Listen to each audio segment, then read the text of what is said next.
Hi friends, how are you all. ఈ వీడియోలో మీతో షేర్ చేసుకునేందుకు 2008లో వచ్చిన మిగ్రేషన్ అనే మూవీ స్టోరీతో వచ్చేసాను. ప్లీజ్ నా ఎక్స్ప్లెనేషన్ విన్న తర్వాత నచ్చినట్లయితే ఒక లైక్, ఎలా అనిపించిందో ఒక కామెంట్, కుదిరితే సబ్స్క్రైబ్ చేసుకోండి, బెల్ ఐకాన్ క్లిక్ చేసుకోండి. ఇక ఏ మాత్రం లేట్ చేయకుండా స్టోరీలోకి వెళ్ళిపోదాం. Let me begin the cine preview show. Open చేస్తే ఇతడి పేరు బ్రిజు.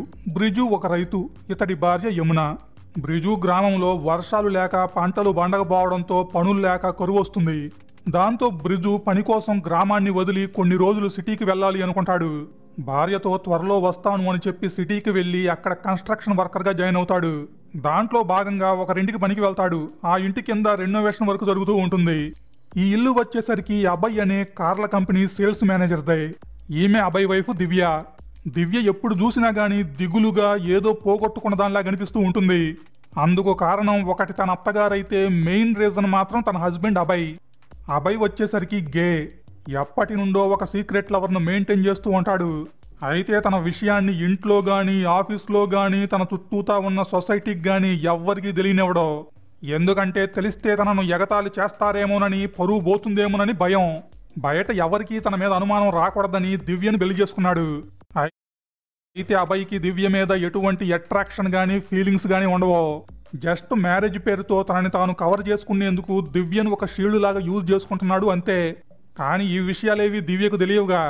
భర్త మీద నార్మల్గా ఎటువంటి ఎక్స్పెక్టేషన్స్ అయితే ఉంటాయో దివ్యకు కూడా అభయ్ మీద అలాంటి ఎక్స్పెక్టేషన్సే ఉంటాయి. బట్ పెళ్లి తర్వాత ఎక్స్పెక్టేషన్స్ ఏవి రీచ్ కావు, ముఖ్యంగా బెడ్రూమ్ ఎక్స్పెక్టేషన్స్. అభయ్ ఎప్పుడు దూరంగా ఉంటాడు. స్టార్టింగ్ ప్రాబ్లం ఏమైనా ఉందేమోనని దివ్యే కొంచెం చొరవ తీసుకొని దగ్గరికి వెళ్లేందుకు ప్రయత్నించినా గానీ ఏవో కారణాలు చెప్పి ఆ రోజుకు తప్పించేసుకుంటూ ఉంటాడు. అయితే ఎప్పుడో ఒకసారి మాత్రం కష్టపడి ట్రై చేస్తా ఉంటాడు. అది కూడా ఏదో బలవంతంగా ఊపిరి బెగబట్టుకొని తేళ్లు జర్లు ఒంటి మీద పాకుతున్నట్టు, ముట్టి ముట్టనట్టుగా.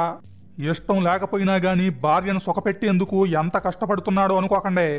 ఇదంతా అందుకు కాదు, భార్యను గనక ప్రెగ్నెంట్ చెయ్యగలిగితే ఇక తన మీద ఫ్యూచర్లో ఇక ఎవ్వడికి అస్సలు అనుమానం వచ్చే ఛాన్సే ఉండదని. బట్ ఇక్కడ ఇష్టపడి కష్టపడి చేస్తేనే సాటిస్ఫై చేయడం కష్టం. అట్లాంటిది మొహం మార్చుకొని ఊపిరి బెగబట్టుకొని చేస్తే ఏముంటుంది? అభయ్ నుండి దివ్యకు ఎటువంటి సాటిస్ఫాక్షన్ ఉండదు. రాను రాను భర్త చాట్టాలు చూసి దివ్యకు అనుమానం వస్తుంది, ఎక్కడో తేడా కొడుతుంది అని.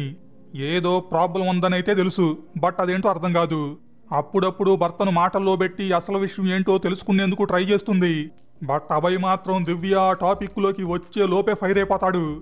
ఏమనుకుంటున్నావు నా గురించి? నేను నికార్సైన మగాణ్ణి, నన్ను కోస్తే వచ్చేది బ్లడ్ కాదు, ప్యూర్ మగతనం. నేను నిప్పును, I am fire, I am the fire అని. ఇలా అభయ్ ఏమో ఓపెన్ గాడు, దివ్య ఏమో గట్టిగా అడగలేదు. ఇలాంటి విషయాల గురించి బయట ఎవరికీ చెప్పుకోలేదు. ఇలా భర్త ఒకవైపు అనుకుంటే మరొక వైపు తన అత్తగారు. పెళ్ళై ఇన్ని సంవత్సరాలు అవుతున్నా గానీ ఇంకా పిల్లల్ని కనకపోవడం ఏంటని గోల. ఆవిడ ఎంత గోల చేసినా గానీ ఏమని చెప్పగలదో? మీ అబ్బాయికి సరిగ్గా లోపలికి నెట్టడమే రావట్లేదు, ఇక పిల్లలేం బయటకు వస్తారని డైరెక్ట్గా చెప్పలేదుగా. దాంతో ఫ్రస్ట్రేషను, ఇరిటేషను. భర్త నుండి ఎటువంటి ఫిజికల్ సాటిస్ఫాక్షన్ లేకపోయేసరికి ఎప్పుడు లోన్లీగా ఫీల్ అవుతూ ఉంటుంది. అందుకే ఎప్పుడు చూసినా గానీ దిగులుగా ఏదో పోగొట్టుకుందానిలా ఉంటుంది. ఇక ప్రస్తుత విషయానికి వస్తే బిర్జు వాళ్ళింటి దగ్గర పనిచేసేందుకు వచ్చాడు. అయితే బ్రిజుని చూడగానే దివ్యకు నార్మల్గా లోపల ఒక ఇన్స్టాంట్ అట్రాక్షన్ కలుగుతుంది. లేక ఫిజికల్ నీడ్స్ వల్ల ఇలాంటి అట్రాక్షన్స్ ఎప్పటికే చాలా మందిపై కలిగాయి కూడా. బట్ అవేమీ తన లోన్లీనెస్ను తగ్గించలేవు, ఫీల్ అయిన వెంటనే మర్చిపోవాలి. కానీ ఈసారి మాత్రం ఆ ఫీలింగ్స్కు రెక్కలొచ్చి పైకి ఎగిరే రోజు వస్తుంది. ఆ రోజు ఎప్పట్లాగే అత్తగారు పిల్లల గురించి షంటుతుంది. దివ్యకేమో ఒళ్ళు మండిపోతుంది, ముసల్దాన్ని నెత్తిన మీద ఒక్కటేయాలనిపిస్తుంది.